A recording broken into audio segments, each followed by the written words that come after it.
The AX73 plugin comes with 4 assignable LFOs, which can be assigned to 7 different parameters, just like with the envelopes mentioned earlier.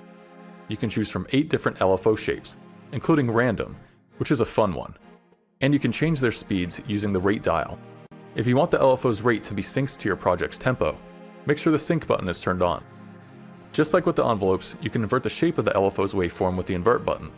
There are of course depth controls, including the mod dial, which changes how much the mod wheel affects the LFO's depth.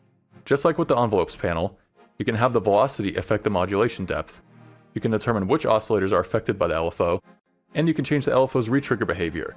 Turning retrig on will make it so the LFO's waveform restarts at the press of every new note.